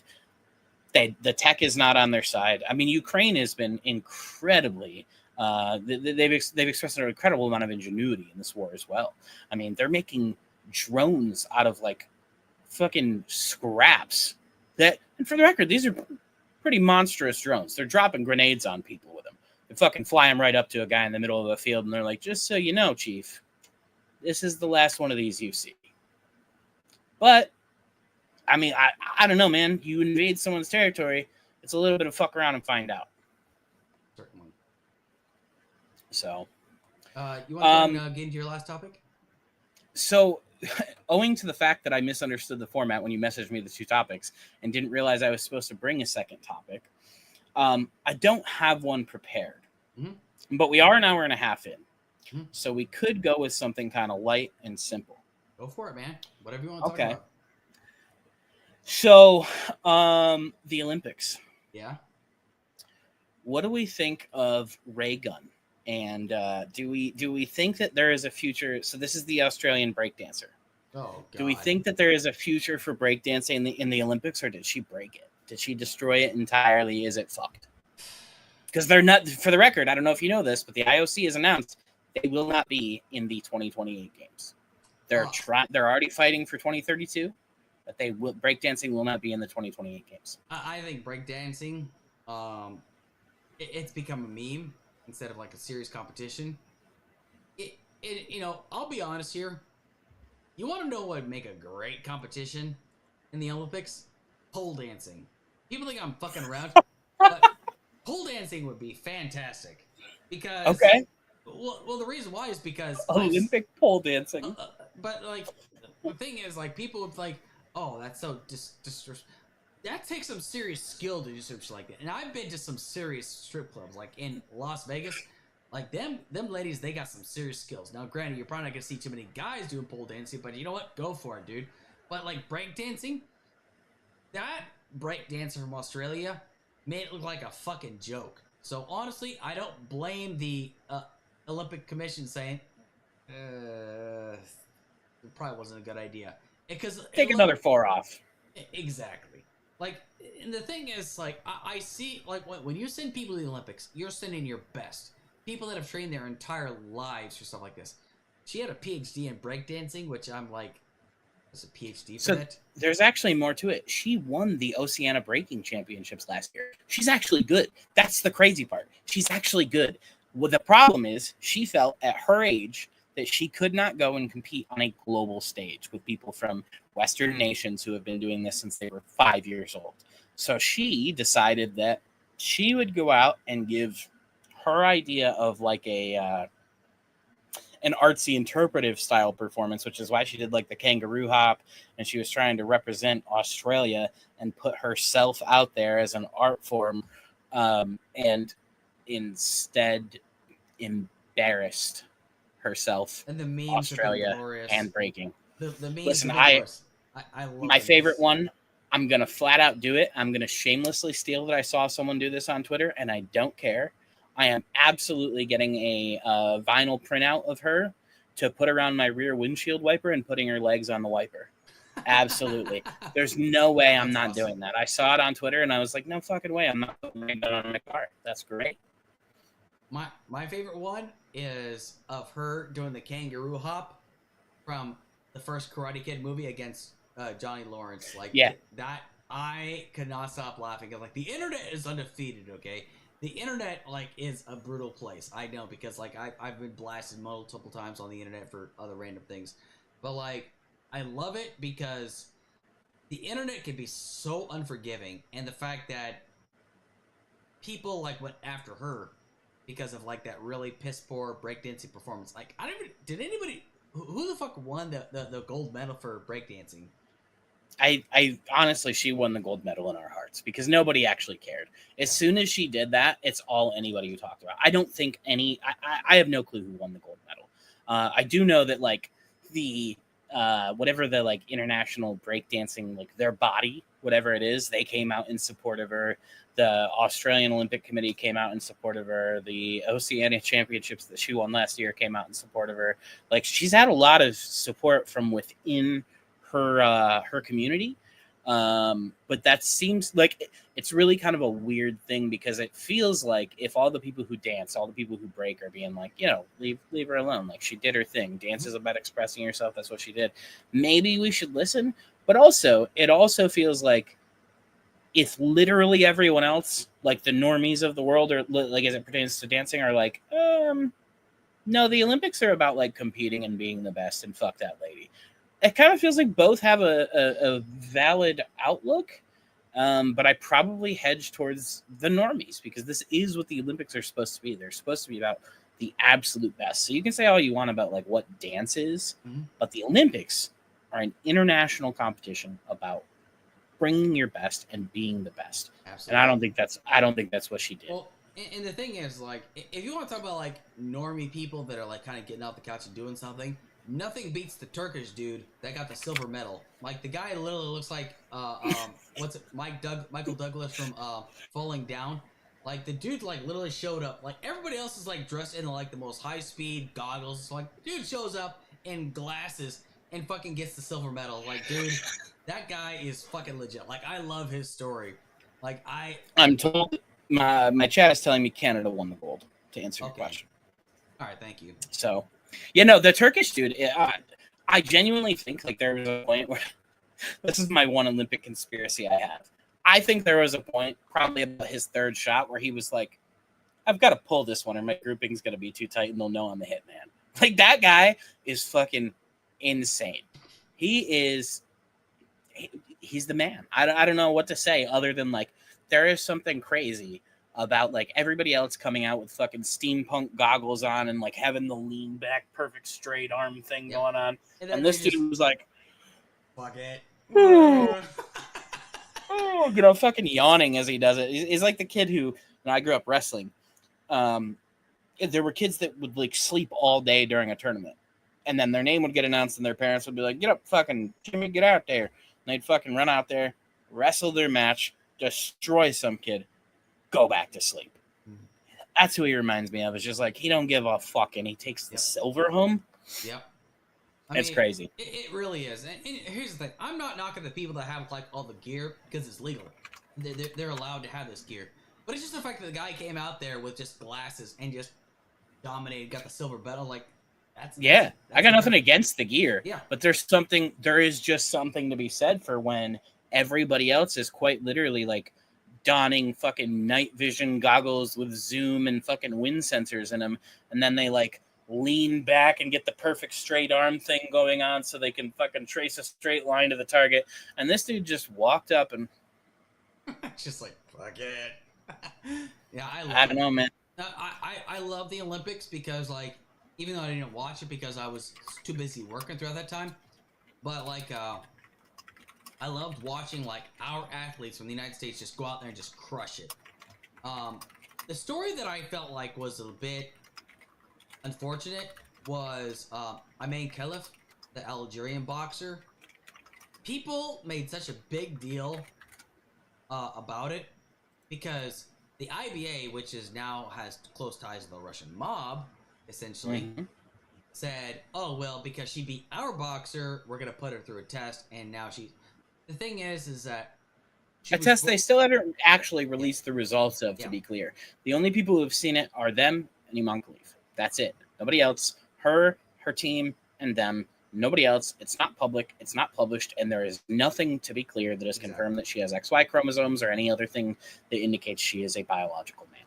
Exactly. But the fact of the matter is like, let's say, for example, in a hypothetical scenario, if she was a trans woman, Algeria would not let a trans woman compete.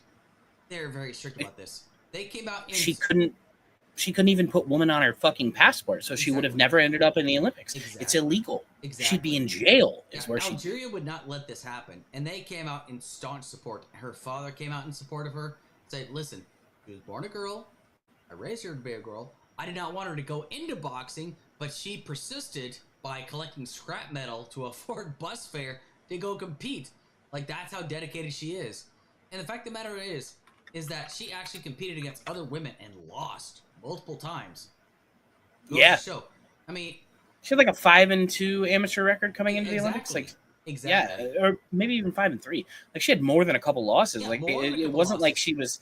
It wasn't like she was Cyborg Santos coming in and just fucking starching everybody and like just looking definably different with a huge gap. Like, this was her year. Yeah, this was her year, and she came out and she dominated. I'm very proud of her for doing so, because like that's what I'm not. She's not.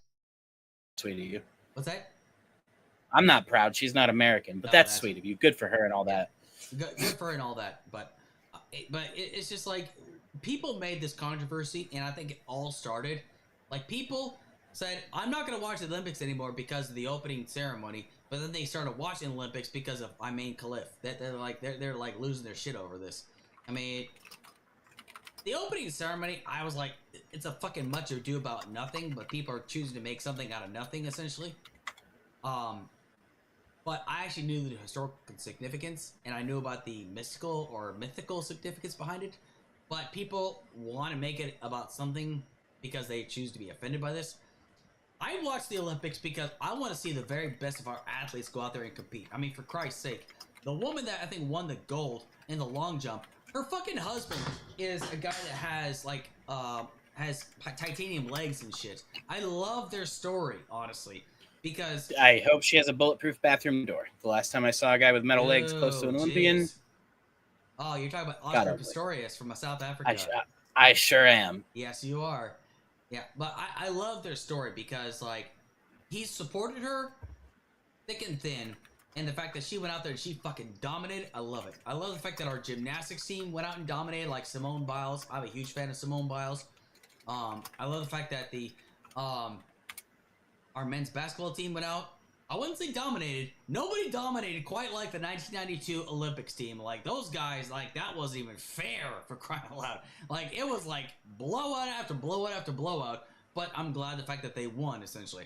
Women's basketball team, I would have loved to have seen Caitlin Clark out there, even though I'm more of a Cameron Brink fan. I love Cameron Brink. She's fantastic. But, like, they went out there. They won.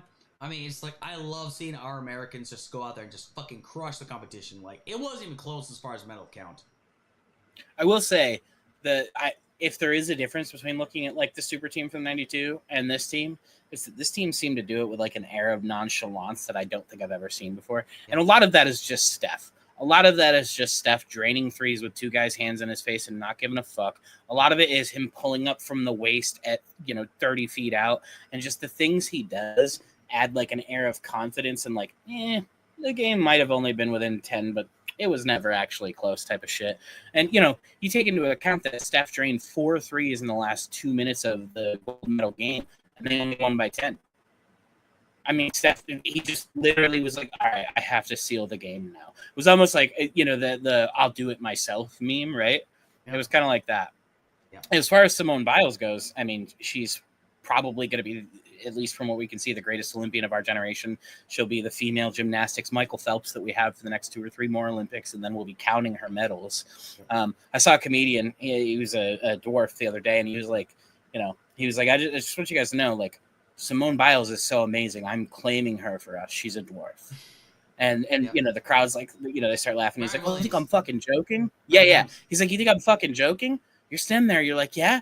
Yeah, why is she a dwarf? Because she's 4'8". And you might be thinking, Brad, how tall is 4'8"? And he goes,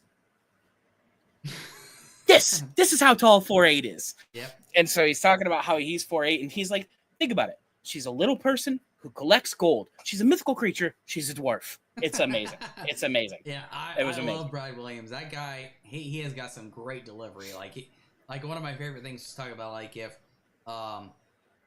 it snowed like a foot in Ottawa. You're like, oh, Ottawa, it's not that big of a deal for you. But if you fall in a foot of snow you're like, oh, you get a little bit wet. If I fall in a foot of snow, I die. It's like he's got to have like a little flag indicating where his location is. So that dude's fucking hilarious though. But it's just like I kind of go back to Olympics though. Yeah, I look at this whole situation as far as like breakdancing, or I look at the fact that like people are even entertaining the idea of like skateboarding or like video games is fucking stupid. Honestly, like snowboarding. Skateboarding probably wouldn't bother me, to be I honest, don't know but about video skateboarding. games is goofy. Yeah, video games be very Esports goofy. is goofy. Esports is goofy. Even when you have esports, like for me, like I said, I play Rocket League, but like that is a game that is quite literally a 1-to-1 analog to a sport. Like someone's got the ball, you've got to pass, and it's not like a sim where you press a button and it passes. Like you actually have to take the physical motions with your car and do it. I still wouldn't want to see that in the Olympics. Yeah. I don't think that it actually translates to sport. Absolutely, and I like watching like road teams. I like watching the hurdles. I like watching the 1500-meter relays. I like watching decathlons. Like those are our true like athletes that are just getting out there and just giving it their all. I love watching the Olympics regarding that. I wish Did you see the women's 400 relay? Yes. Oh my god. Oh my god. My god. Like, dude. What was the name? Like Richardson. Well, like when people, she's like running by and she just kind of gives that look. I was like, oh god, she's she was like, I got this. Like she just went after it. I love stuff like that. The look, the shade.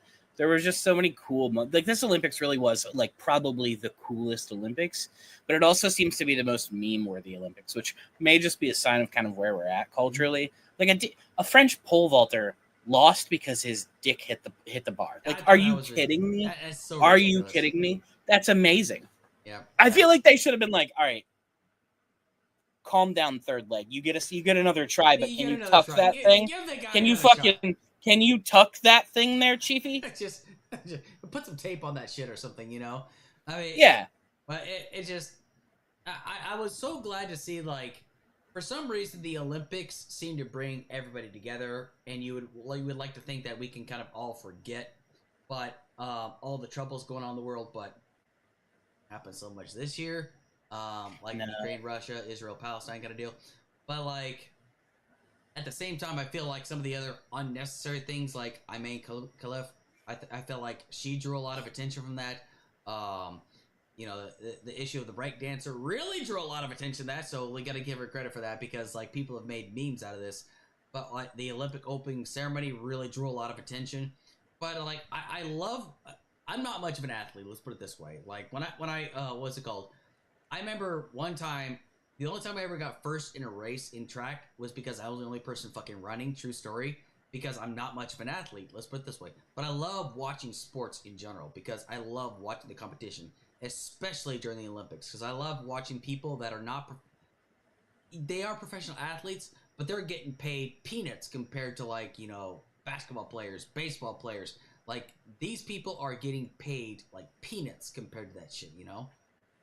Well, and a lot of that is due to the kind of old hat rules that they're working around with different sports, but other ones they're not, where you can't be a professional in your sport, right? So you still can't be a professional boxer and go compete in the Olympics. That's all amateur boxers.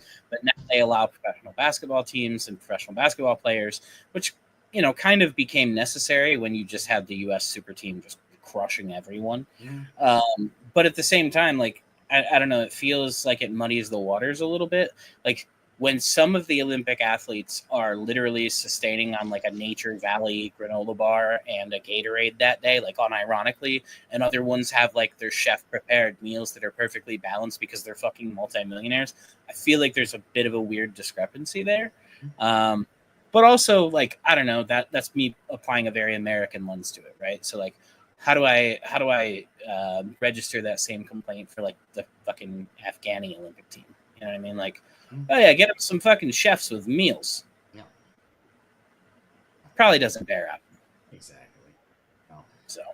I mean, but this is why, like, honestly, like, if there's good games to actually watch out there that I don't think get enough attention is Invictus. Have you heard of Invictus? No. Invictus is basically, think of like the Warrior Games, but it's like the Olympics, essentially. Like, disabled veterans that are competing in this. Now, a very close friend of my wife competed in Invictus, in Australia in 2018, I want to say. And she was able to bring a +1, and my wife was the +1 because they're such good friends. So my wife to go down to Australia, and it was started by Prince Harry. He is the founder of Invictus because he's a veteran himself of Afghanistan. He started this because he saw the effect that a lot of veterans actually had, not being able to compete anymore. So they had the Warrior Games, which is like takes place in the United States, but now Invictus is something that takes place around the world. Sure. And I think, I'm drawing a blank of where they had it last. I think Tokyo is the next one they have. I can't remember when it is, but like these are very big games for disabled veterans, and it's like disabled veterans all across the world. Afghanistan, United States, India, the UK, and I love this. The fact that they actually have this. I just had a hilarious thought about like grudge matches. Can you with the American and the Afghani teams come head to head with all their disabled veterans, and they're like, "You're the motherfucker who shot me." Well, I mean, it's just like the Afghan military, yeah. I mean, well, sure. Nowadays it might be a little bit different story because it's the Taliban that's in charge and stuff. So, but it's just like I love the fact that they actually had this because when my wife went down there, she actually got to do a bucket list thing without even realizing it before me, which was she got to see a haka dance. I've always wanted to see a haka dance. Like, I've always wanted to see one of those, but she saw one of those in person. I was like, oh my god, I'm so jealous, because I love stuff like that. Like, little cultural things, I love stuff like that. I mean, I'm kind of a sucker for stuff like that. When we get done here, go look up the New Zealand rugby team versus the Fiji rugby team. Their pregame is one of the coolest things I've ever seen because they both do their, like, one of them does the haka and the other one, I don't know what the other one's the name for it is, but they both do their tribal chant, and it's fucking amazing watching these two teams. Yep. And also, just as a side note, one of them's team name is the Blacks, which will fuck you up. New Zealand. Yeah, New Zealand when they're like, and now here come the Blacks, and I'm like, I thought this was rugby. Wait. I'm sorry. I thought this was rugby, not basketball. Yep. So, yeah. No, it was very, very cool to see that. Yep. And I think that's probably, for me, the thing I like the most about the Olympics is kind of the exposure to all the different cultures, and the fact that the Olympics kind of allows a format where people can embrace their culture as well as sport, right? Yeah, absolutely. A lot of teams, or a lot of competitions, if you did something like that, a haka, before the game, you could end up in trouble. In different global competitions, that kind of shit wouldn't be allowed. Certainly wouldn't get away with it here in like before an NFL game, right?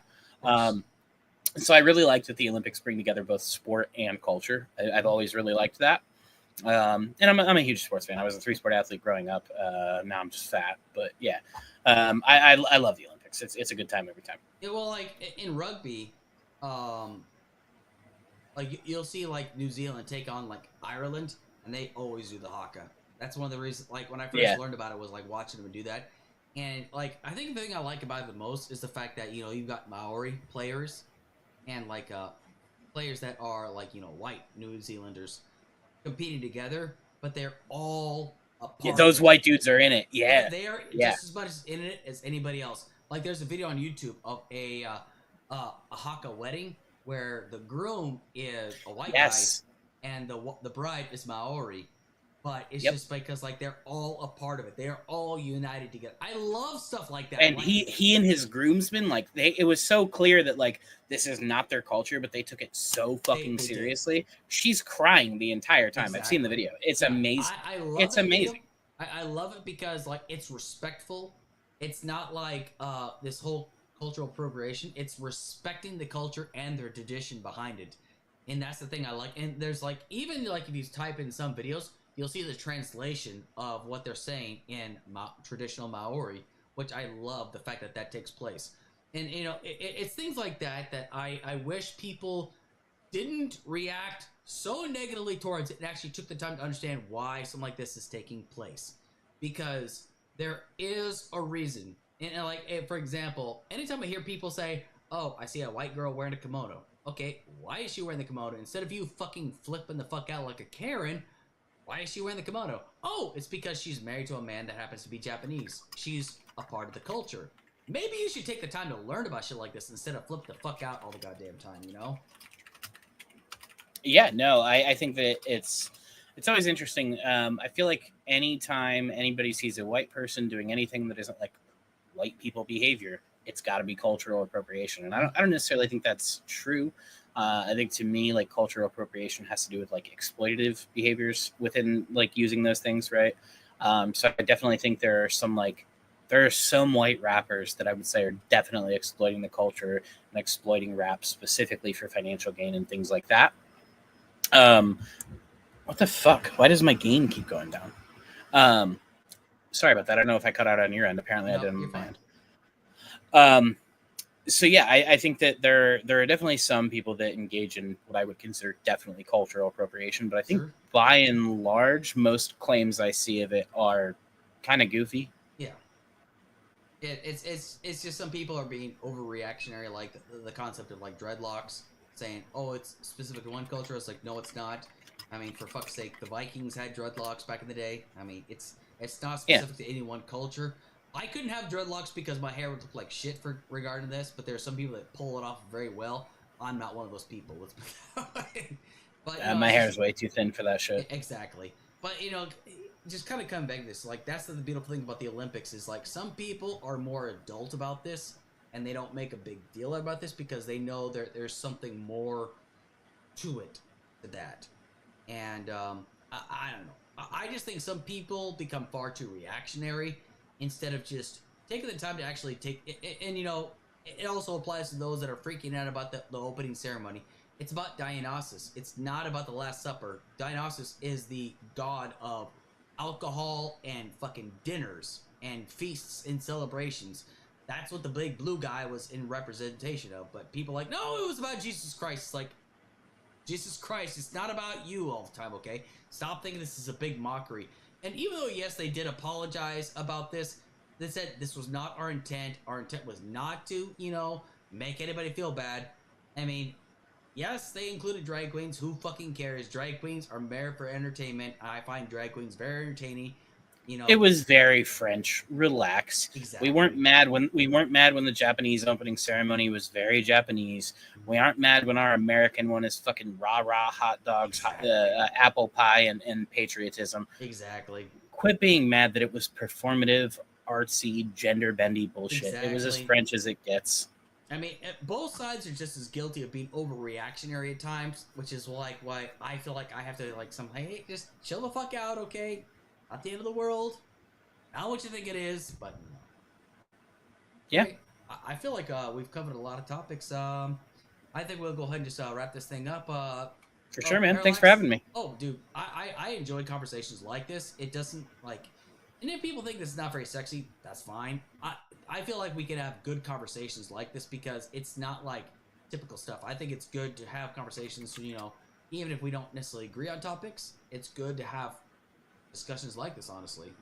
I was actually grateful we disagreed on kind of the kind of Israel Palestine thing, even though we didn't get into it much. It's kind of nice to just know I'm not sitting here with just in an echo chamber and just playing kind of ping pong, but nobody's trying to fucking score. I don't really enjoy that. I don't want to sit here and rally. I'd rather go back and forth with someone who, even if the topics we are talking about we largely agree, I know there's some contention there, and there are things that we're not going to be lockstep on. No. It's healthy to have discussions, even if we don't agree on. It's a good chat. Yeah, absolutely. So I enjoyed it. But before we go, go ahead and let everybody know where they can find you, time, place, and what platform they can find you. Yeah, no, again, thank you for having me. My name is Paralakz.